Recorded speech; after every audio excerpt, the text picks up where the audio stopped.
അങ്ങനെ ഏറെ ദിവസത്തെ കാത്തിരിപ്പിനൊടുവിൽ നിലമ്പൂർ റിസൾട്ട് വന്നിരിക്കുകയാണ്. വീണ്ടും വിജയമാണ് ഷൗക്കത്തിന് ലഭിച്ചിരിക്കുന്നത് എന്നൊക്കെ മാധ്യമങ്ങൾ വലിയ രീതിയിൽ തലക്കെട്ടുകളൊക്കെ നൽകുന്നതായിട്ട് നമുക്ക് കാണാൻ വേണ്ടിയിട്ട് സാധിക്കും. പക്ഷെ ഇവിടെ ചോദിക്കാനുള്ളത്, അല്ലെങ്കിൽ മാഷെടുത്ത് നിന്ന് അറിയാനുള്ളത്, യഥാർത്ഥത്തിൽ ഇവിടെ ജയിച്ചിരിക്കുന്നത് LDF തന്നെയല്ലേ? തോറ്റത് LDF ആണെങ്കിലും ജയിച്ചിരിക്കുന്നത് LDF തന്നെയല്ലേ? കാരണം എന്തുകൊണ്ടാണെന്ന് വെച്ചാൽ VV പ്രകാശിൽ നിന്ന് നമ്മുടെ ഷൗക്കത്തിന് ലഭിച്ച വോട്ടുകൾ എന്ന് പറയുന്നത് കുറവാണ്. 790 വോട്ടുകളുടെ കുറവാണ് സംഭവിച്ചിരിക്കുന്നത്. ഇപ്പൊ ഇവിടെ യഥാർത്ഥത്തിൽ തോറ്റത് LDF ആണെങ്കിലും ജയിച്ചത് LDF തന്നെയാണ്. അല്ല, ഇത് ഇങ്ങനത്തെ ഒരു ചോദ്യം ചോദിച്ചാൽ തന്നെ ആളുകൾ ട്രോളാൻ സാധ്യത കൂടുതലാണ്.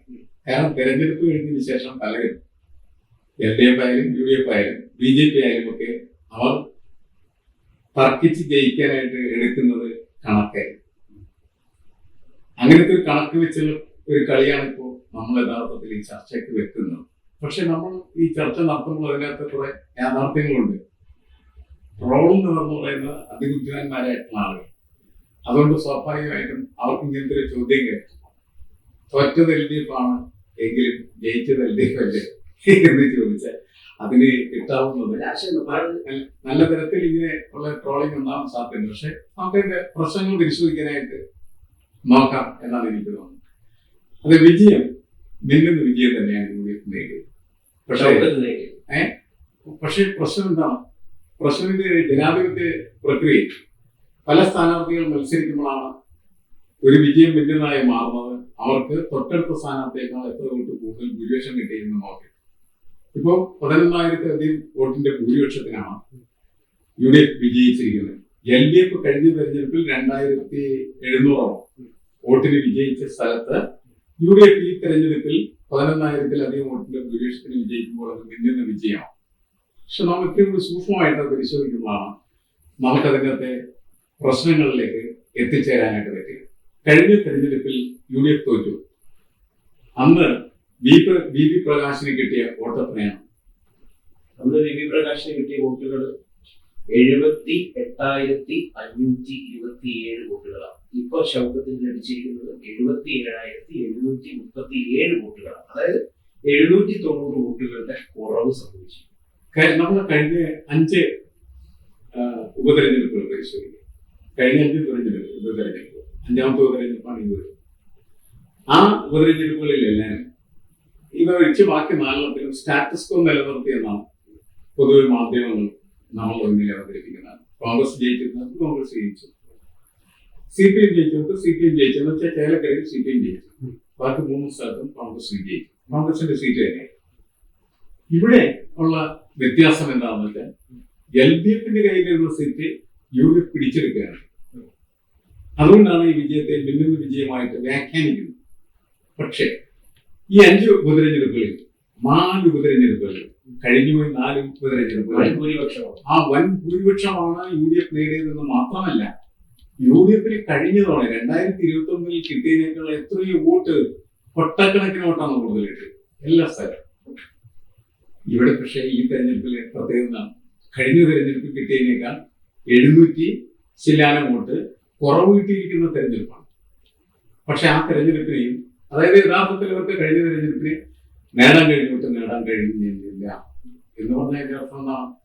കഴിഞ്ഞ തെരഞ്ഞെടുപ്പിനേക്കാൾ മെച്ചപ്പെട്ട ഒരു പ്രകടനമാണ് ഈ തെരഞ്ഞെടുപ്പിൽ UDF നടത്തിയത് എന്ന് പറയാൻ പറ്റില്ല.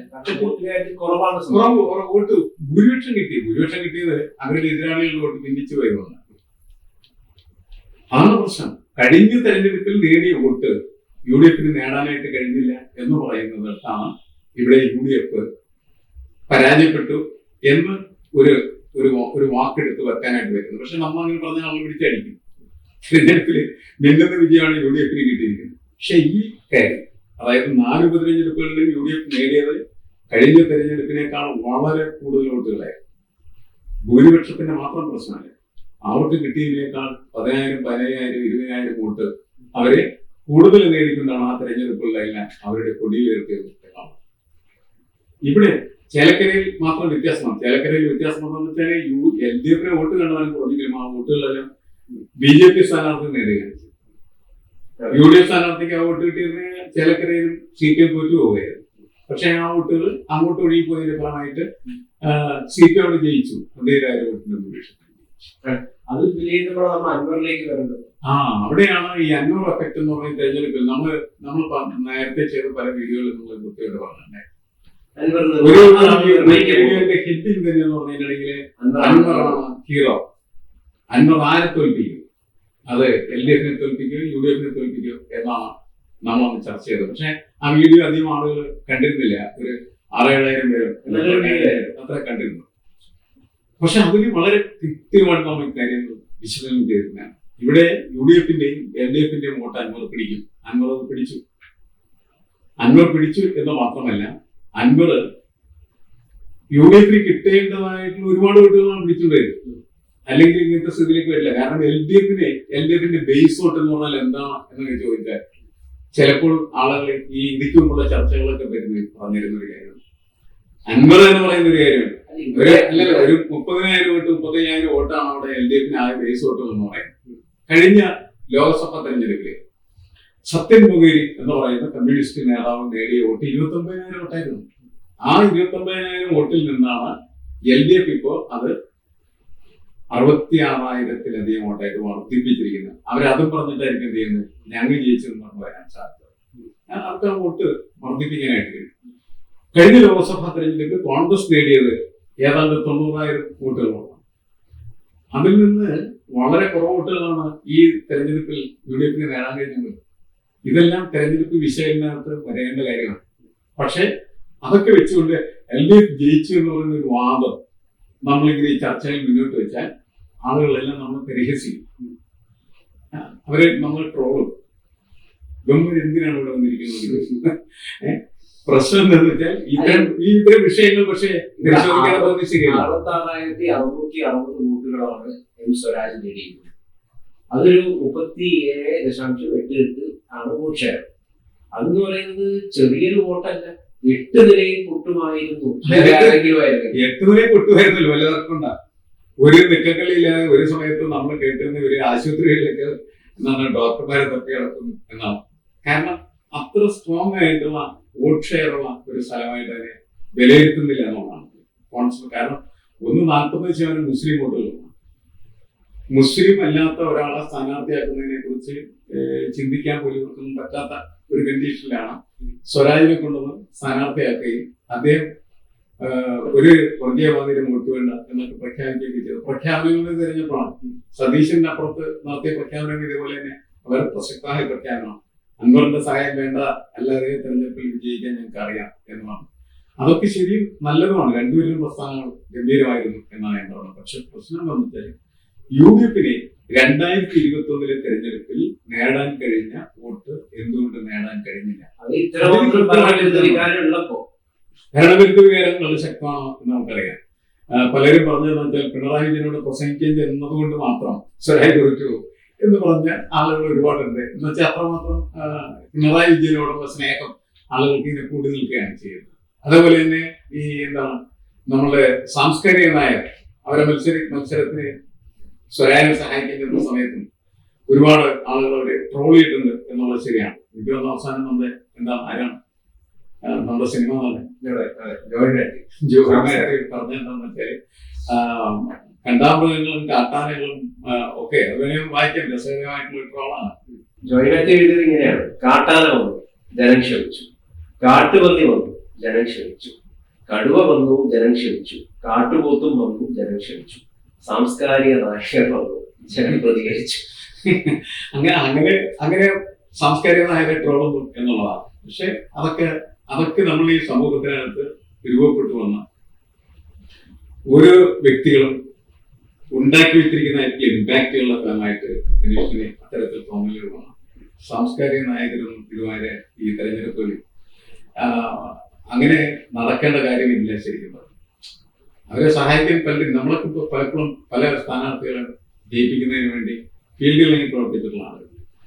പക്ഷെ അത് അങ്ങനെ ചെയ്യേണ്ടായിരുന്നു.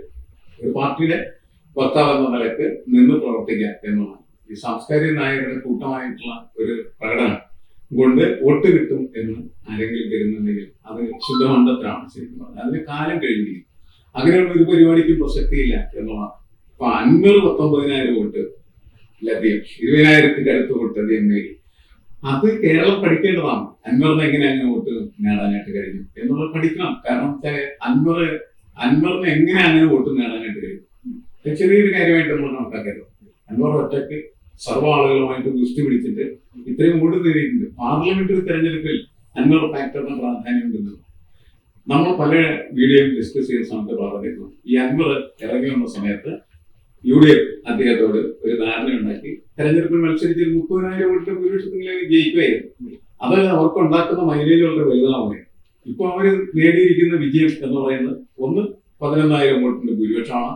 2021 നേടിയ വോട്ട് നേടാൻ കഴിയാത്തതായിട്ടുള്ള ഒരു മുന്നണിയാണ്. അത് ചെറിയ കാര്യമല്ല. അവർക്ക് സംഭവിച്ചിരിക്കുന്ന പാളിച്ച അല്ലെങ്കിൽ അവർക്ക് സംഭവിച്ചിരിക്കുന്ന പോരായ്മ എന്ന് പറയുന്നത് ചെറുതായിട്ട് ആരും കാണില്ല എന്ന് തന്നെയാണ് കണക്കാക്കുന്നത്. പക്ഷെ അവർക്ക് മറച്ചു വെച്ച് വലിയ വങ്കത്വം വിളിച്ചു പറയും എന്നുള്ളത് ശരിയാണ്. 11,005 കിട്ടിയിരിക്കുന്ന ഭൂരിപക്ഷം എന്ന് പറയുന്നത് അതിനെ നമുക്കൊരു മിന്നും വിജയമാക്കിയൊക്കെ ആയിട്ട് കാണാൻ ഇല്ല. ഞാനത് വലിയ വിജയമായിട്ട് കാണുന്നില്ല. ഞാനത് ചെറിയ വിജയമായിട്ട് തന്നെ കാണുന്നുള്ളൂ. പക്ഷെ ഞാനാണ് കാണുന്നത്. ഇവിടെ കണക്കുകൾ അവതരിപ്പിക്കുന്ന സമയത്ത് മുന്നണികളൊക്കെ പറയുന്നത് മിന്നുന്ന വിജയമാണ്, മാധ്യമങ്ങൾ മിന്നുന്ന വിജയമായിട്ട്. കഴിഞ്ഞ ഉപതെരഞ്ഞെടുപ്പുകളിലൊക്കെ കഴിഞ്ഞ ഉപതെരഞ്ഞെടുപ്പുകളിലൊക്കെ വളരെ വ്യക്തമായിട്ട് ഈ ഭരണവിരുദ്ധ വികാരം എന്ന് പറയുന്നത് പ്രകടമാക്കപ്പെടുകയും അത് ഈ ഗവൺമെന്റിന്റെ മസ്തിഷ്കത്തിന് അടിക്കുന്ന തരത്തിലാണ് ആ ഭൂരിപക്ഷമൊക്കെ ഉണ്ടത്. അത് ഭൂരിപക്ഷമായിരുന്നത്. അവിടെ കഴിഞ്ഞ തവണ ഈ UDF നേടിയതിനേക്കാൾ വളരെ വളരെ കൂടുതൽ വോട്ടുകൾ അവർക്ക് നേടാനായിട്ട് കഴിഞ്ഞിരുന്നു എന്നുള്ളതാണ്. ഈ തെരഞ്ഞെടുപ്പിൽ അവർക്കത് കിട്ടിയില്ല. അതൊരു ചെറിയ കാര്യമായിട്ട് ഒരു കാരണവശാലും അവരും വിലയിരുത്താൻ പാടില്ല, പുറത്തുള്ളവരും വിലയിരുത്താൻ പാടില്ല എന്നുള്ളതാണ്. പക്ഷെ ജയിച്ചതവരാണ്. ജയിച്ച വിജയം എന്ന് പറയുന്നത് മിന്നുന്നതാണ്. മറ്റൊരു പ്രശ്നം കൂടി സംഭവിച്ചു. അതായത് അൻവറിനെ വളരെ ചെറുതായിട്ട് കണ്ടുള്ളതാണ്. 5,000 വോട്ടുകൾ മാത്രമേ അൻവറിന് ലഭിക്കുമെന്നാണ് വിലയിരുത്തിയത്. വളരെ നമ്മള് ഒരു ഡിസ്കഷൻ നടത്തുന്ന സമയത്ത് എന്ന് വെച്ചാൽ CPM ഒരു ബൂത്ത് തല കണക്കുകളൊക്കെ വെച്ചിട്ട് ഒരു ചർച്ച വെച്ച സമയത്ത് നമ്മൾ പറഞ്ഞിരുന്നു. ഈ ബൂത്ത് തല കണക്കുകളുടെ ഏറ്റവും വലിയ പരാജയം എന്ന് പറയുന്നത് 2 കാര്യത്തിലാണ്. ഒന്ന്, അവര് അൻവറിന് 5,000-ലധികം വോട്ട് മാത്രമേ 5,220 വോട്ടെന്നാണ്.